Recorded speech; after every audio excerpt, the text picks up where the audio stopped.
नमस्कार, इस विशेष बुलेटिन में आप सभी का स्वागत है। मैं हूं जया सिन्हा, मेरे साथ है मनीषा। शुरुआत करेंगे सुर्खियों के साथ। राष्ट्रपति द्रौपदी मुर्मू ने सर्बिया के कारोबारी जगत से दोनों देशों के बीच व्यापार और निवेश की संभावनाओं का लाभ उठाने का किया आग्रह। आज संपन्न होगी राष्ट्रपति की सर्बिया यात्रा।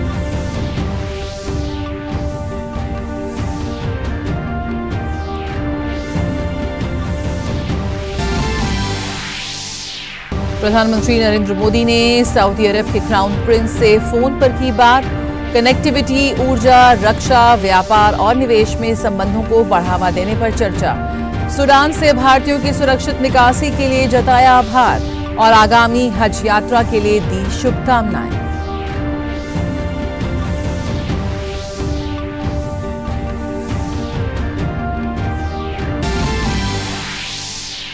मोदी सरकार के 9 साल पूरे होने पर बीजेपी का देश भर में संपर्क से समर्थन अभियान जारी। वहीं दिल्ली बीजेपी को जल्द मिलेगा नया दफ्तर। आज पार्टी अध्यक्ष जेपी नड्डा करेंगे शिलान्यास।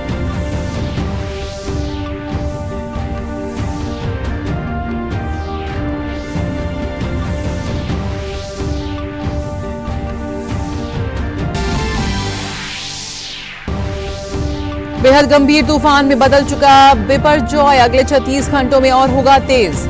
मौसम विभाग के अनुसार महाराष्ट्र, कर्नाटक और गोवा समेत दक्षिणी गुजरात में हो सकता है असर।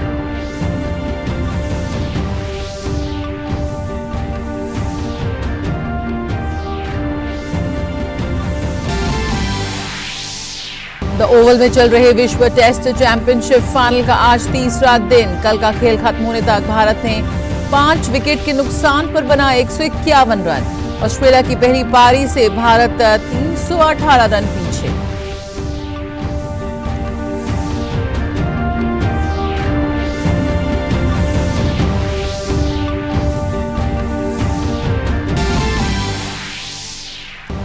और जापान में चल रहे जूनियर एशिया कप महिला हॉकी के सेमीफाइनल में पहुंचा भारत। क्वार्टर फाइनल मुकाबले में चीनी ताइपे को 11-0 से दी करारी शिकस्त।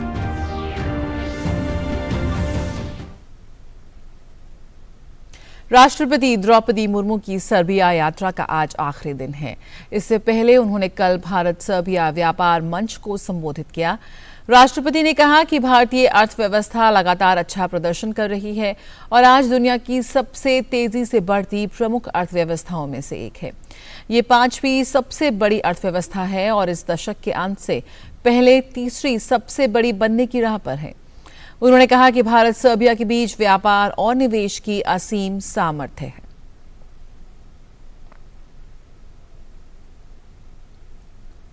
राष्ट्रपति ने अपने सर्बियाई समकक्ष के साथ प्रतिनिधिमंडल स्तर की वार्ता भी की। दोनों देशों के बीच ऊर्जा, संचार, व्यापार और कृषि क्षेत्र में सहयोग बढ़ाने पर बात हुई।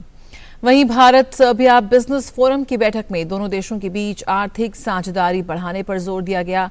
राष्ट्रपति ने कहा कि दोनों देशों के बीच द्विपक्षीय संबंधों के सभी महत्वपूर्ण पहलुओं और समान हित के वैश्विक और क्षेत्रीय मुद्दों पर राष्ट्रपति के साथ रचनात्मक और सार्थक बैठक हुई।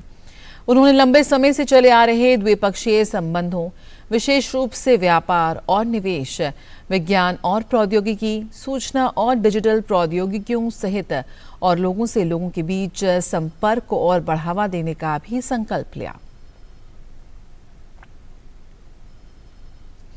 प्रधानमंत्री नरेंद्र मोदी ने सऊदी अरब के क्राउन प्रिंस मोहम्मद बिन सलमान के साथ बात की है। फोन पर हुई टेली चर्चा के दौरान नेताओं ने द्विपक्षीय सहयोग के कई मुद्दों की समीक्षा की।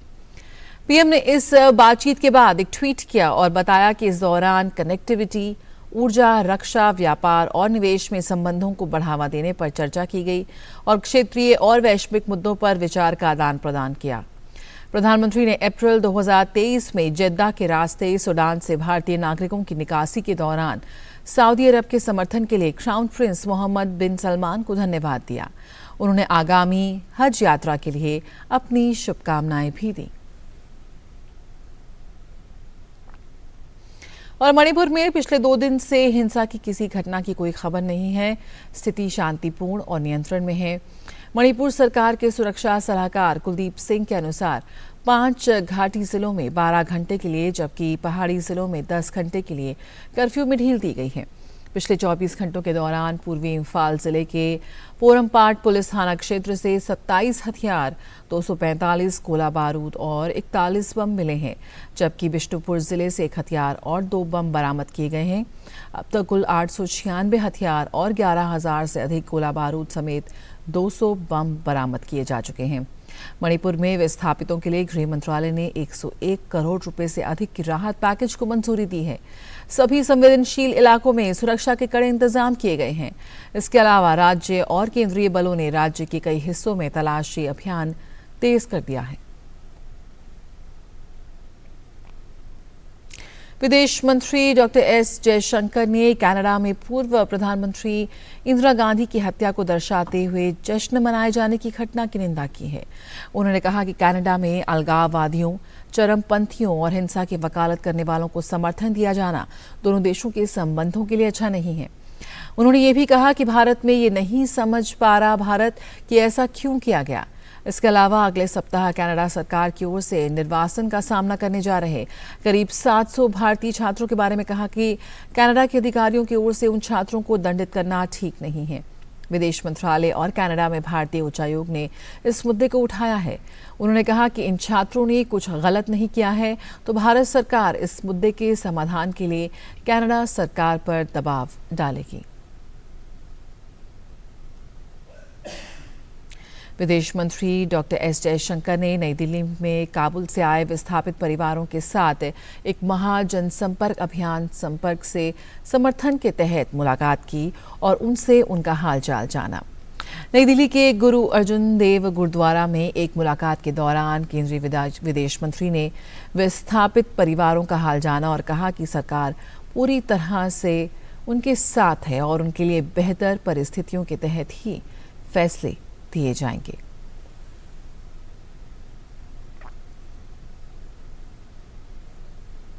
मोदी सरकार के 9 साल पूरे होने पर बीजेपी का देश भर में संपर्क अभियान को सफलतापूर्वक चलाने में जुटी है। इन 9 वर्षों में बीजेपी ने कौन कौन से कार्य किए हैं, उससे आम जनजीवन पर क्या बदलाव आए हैं, ये बात लोगों के बीच में रखी जा रही है। तमाम केंद्रीय मंत्री अपने मंत्रालय से संबंधित रिपोर्ट कार्ड भी प्रेस कॉन्फ्रेंस के माध्यम से प्रस्तुत कर रहे हैं। पार्टी बूथ स्तर से लेकर दिल्ली तक विभिन्न कार्यक्रमों के जरिए मोदी सरकार की उपलब्धियों को आम लोगों तक पहुंचाने की कोशिश कर रही है। बीजेपी जनसंपर्क के जरिए लोगों की नब्ज टटोलने का भी प्रयास कर रही है। अगले साल लोकसभा चुनाव होने हैं, तो एक तरह से अभियान को चुनाव की तैयारी के तौर पर देखा जा रहा है। संगठन की मजबूती पर भी विशेष ध्यान दिया जा रहा है। इस बीच देश की राजधानी में पार्टी का कामकाज सुचारू रूप से चल सके, इसके लिए दिल्ली बीजेपी को एक नया दफ्तर मिलने जा रहा है। पार्टी के अध्यक्ष जेपी नड्डा आज पार्टी कार्यालय का शिलान्यास करने जा रहे हैं। इस साल अरब सागर में आया पहला चक्रवाती तूफान बिपरजॉय तेजी से तीव्र होकर अत्यधिक प्रचंड तूफान में बदल गया है। मौसम विभाग ने कहा कि अगले 36 घंटों के दौरान लगभग उत्तर की ओर और फिर 2 दिन के दौरान उत्तर उत्तर पश्चिम की ओर बढ़ेगा। तूफान के कारण पूर्वी मध्य अरब सागर में 130 से 140 किलोमीटर प्रति घंटे की रफ्तार से हवा चलने की संभावना है। वहीं कर्नाटक, गोवा, महाराष्ट्र के तटों पर 35 से 45 किलोमीटर प्रति घंटे की रफ्तार से लेकर 55 किलोमीटर प्रति घंटे की रफ्तार से हवा चलने की संभावना जताई गई है। पूर्व मध्य और उसे सटे पश्चिम मध्य और दक्षिण अरब सागर में मछली पकड़ने की गतिविधियों पर 12 जून तक स्थगित कर दी गई है। रुकेंगे एक छोटे से ब्रेक के लिए, जल्द हाजिर होते हैं। अर्जुन, 10th में you made us really proud. अब आगे क्या सोचा है? पापा, मैंने IIT जाना है और इंजीनियर बनना है। थिंक IIT, थिंक विद्या मंदिर।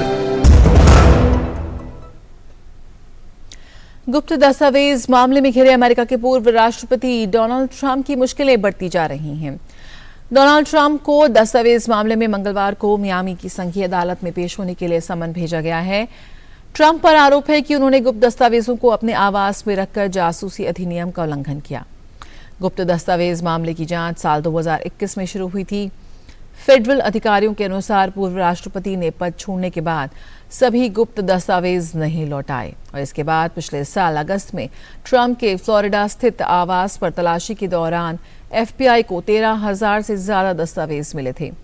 ट्रंप ने अपने ऊपर लगे सभी आरोपों का खंडन किया है।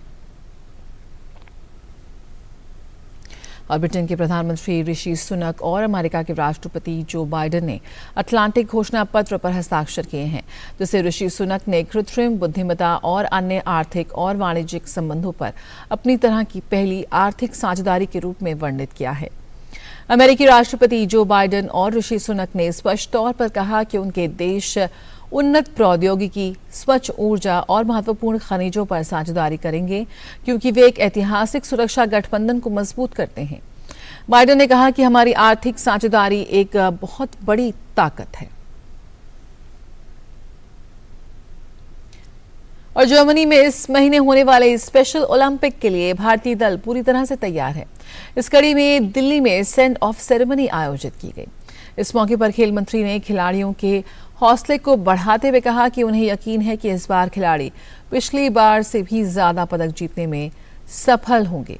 इन खेलों में भारत की ओर से 198 एथलीट भाग लेंगे जो 16 स्पर्धाओं में अपना दमखम दिखाएंगे।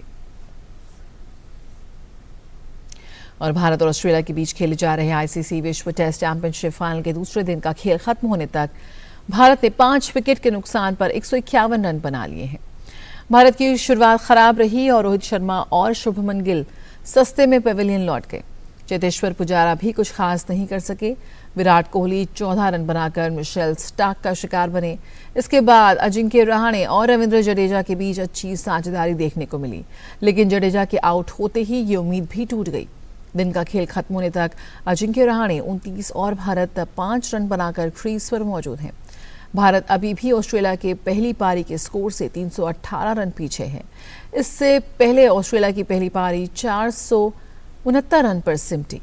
ऑस्ट्रेलिया की ओर से स्टीवन स्मिथ और ट्रेविस हेड ने शतकीय पारी खेली। भारतीय महिला हॉकी टीम ने अपने शानदार प्रदर्शन को जारी रखते हुए जूनियर एशिया कप के सेमीफाइनल में अपनी जगह पक्की कर ली है। गुरुवार को खेले गए क्वार्टर फाइनल मैच में भारत ने चीनी ताइपे को 11-0 के अंतर से करारी शिकस्त दी। इस जीत के साथ टीम ने पूल ए में शीर्ष पर रहते हुए सेमीफाइनल में प्रवेश कर लिया। भारत की जीत में अनु और सुनेलिता टोपो ने 2-2 गोल किए। भारत पूल में अविजित रहा। उसने 3 मुकाबले जीते और 1 मुकाबला बराबरी पर छूटा। इसी के साथ इस विशेष बुलेटिन में इतना ही। मुझे और मनीषा को दीजिए इजाजत। नमस्कार।